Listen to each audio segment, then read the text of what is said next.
تیرے نزدیک تو میدان حدیبیہ میں صحابہ آگے بڑھ کر رسول اللہ کی مبارک تھوک ایسے ہاتھوں پر لے رہے تھے، تیرے نزدیک تو پھر یہ بھی عجیب بن جائے گی کہ یہ کیا بات ہوئی جی، تھوک وہ لے رہے تھے، پھر تھوک وہ صاف نہیں کرتے تھے، ایسے کر کے منہ پر مر، تیرے نزدیک تو یہ بھی جرم بن جائے گا، یہ جی بڑا ایک مقدس مذہب ہے ہمارا دین، بڑی طہارت والا، تیرے نزدیک تو یہ بھی جرم بن جائے گا، لیکن تیرے نزدیک تو نے تو دین کو مانا ہی نہیں، تیرے نزدیک یہ جرم ہے۔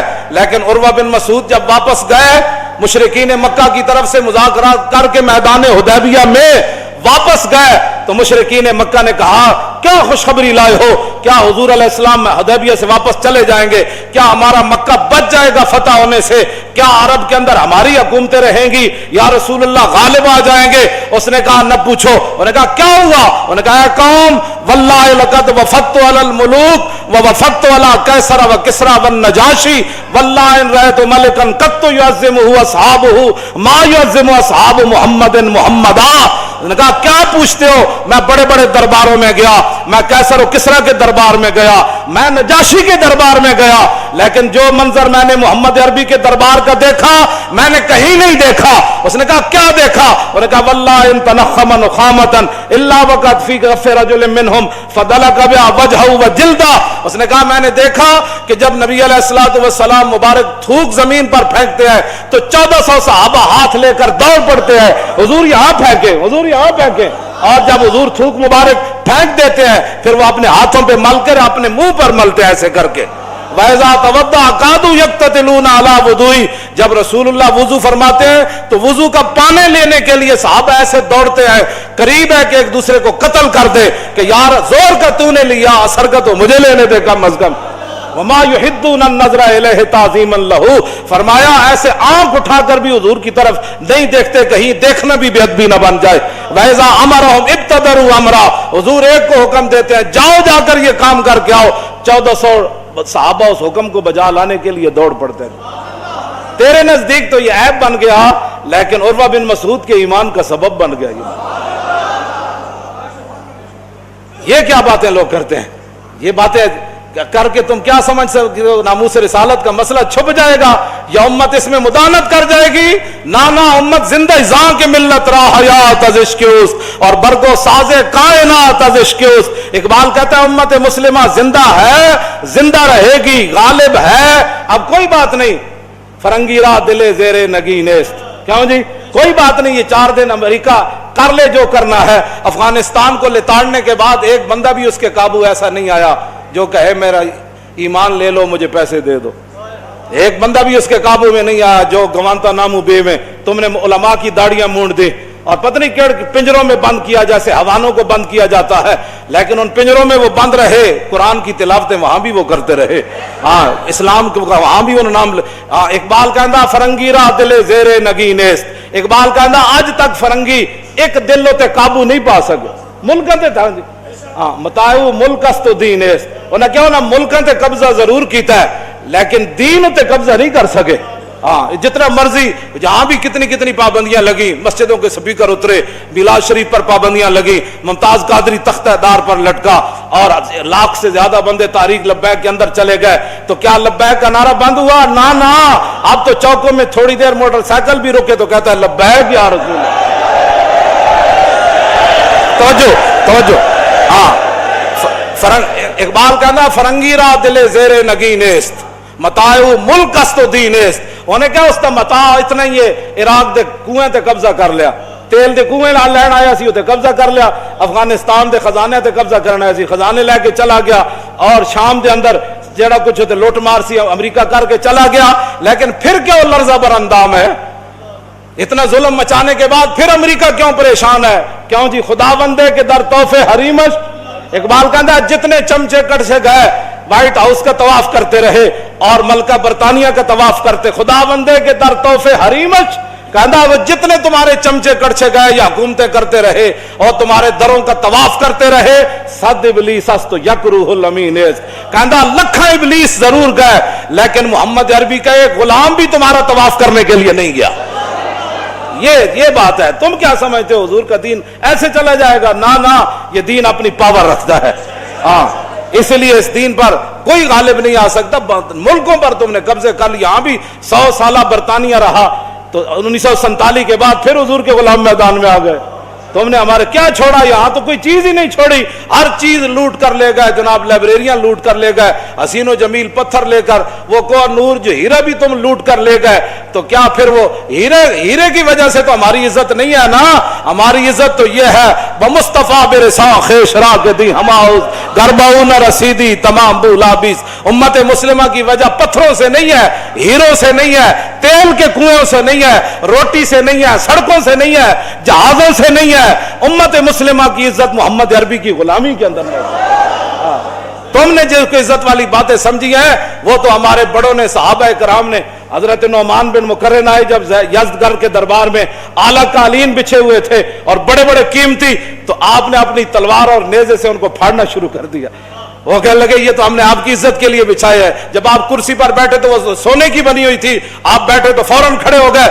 تو یزدگرد کہنے لگا کہ آپ نے شاید کبھی سونا دیکھا نہیں ہے. ہم نے تو آپ کے احترام کے لیے, آپ چونکہ ہمارے مہمان آئے ہیں اور مذاکرات کرنے کے لیے آئے ہیں, ساتھ اپنی پاس کے جرنیل جو آپ کے انہوں نے آپ کو بھیجا, تو ہم نے آپ کے اعزاز کے لیے سونے کی کرسی بچھائی ہے. پہلے تو آپ نے ہمارا قالین پھاڑ دیا, تو اب آپ سونے کو جو ہے اٹھ کھڑے ہوئے. فرمایا سونا ہے تیرا قالین میں نے اس لیے نہیں پھاڑا کہ مجھے کو اس قالین سے دشمنی تھی.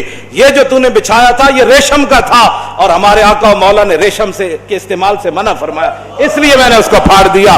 باقی رہ گیا یہ سونا, تو یہ کہتے ہیں ہم نے دیکھا نہیں ہے. سونے کو پک طرف کر. یہ سونا میں نے اس لیے اوپر نہیں بیٹھا کہ ہمارے آقا و مولا نے اس سے منع فرمایا ہے. سونے کی تعظیم میں نہیں کھڑا ہوا, اپنے نبی کا حکم ماننے کے لیے میں کھڑا ہوا.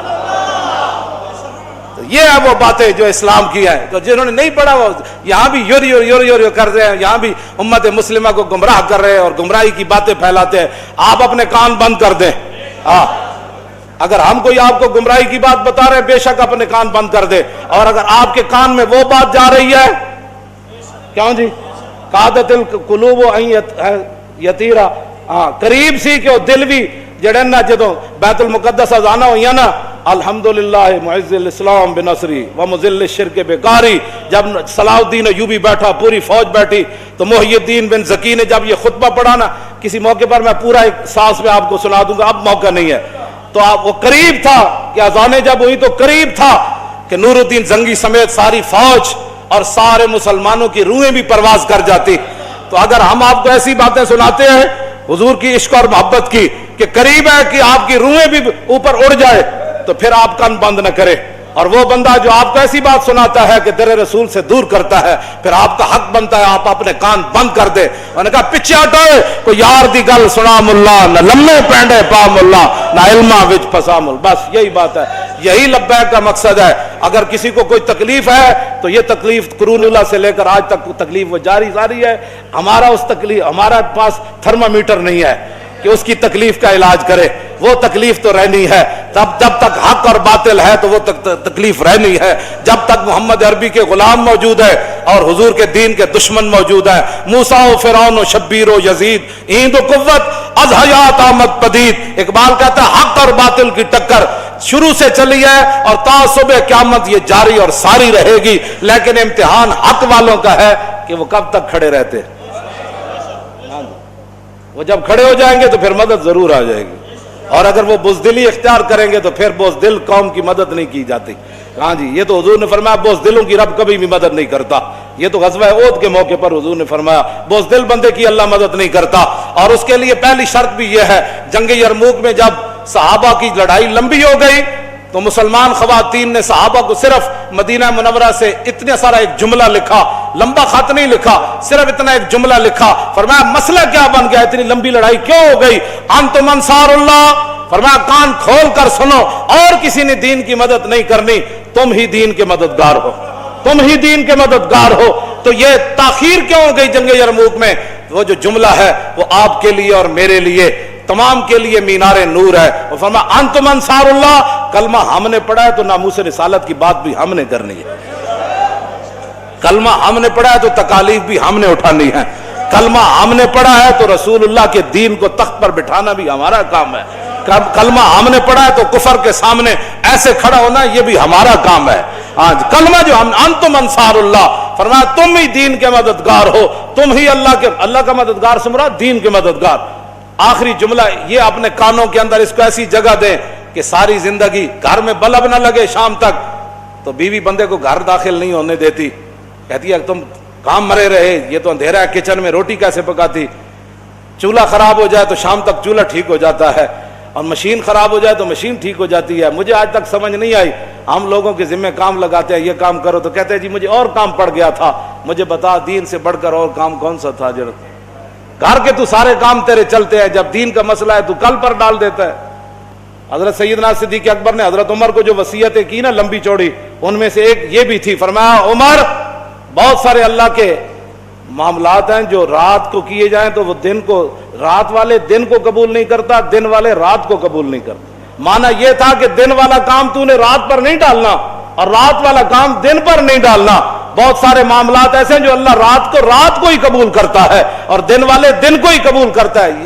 تو یہ حضرت عمر کو وصیت تھی کہ میں تو جا رہا ہوں، یہ نہ ہو کہ کیسر و کسرا فتح ہونے میں تاخیر ہو جائے، میں تو جا رہا ہوں، میں تو ہموار کر کے ساری زمین، یہ نہ ہو کہ حضور کا دین پھیلنے میں کوئی ایک لمحہ بھی تاخیر ہو جائے۔ ہاں یہ حضرت عمر کو صدیق اکبر نے فرمایا آج دین کیوں نہیں تخت پر آ رہا؟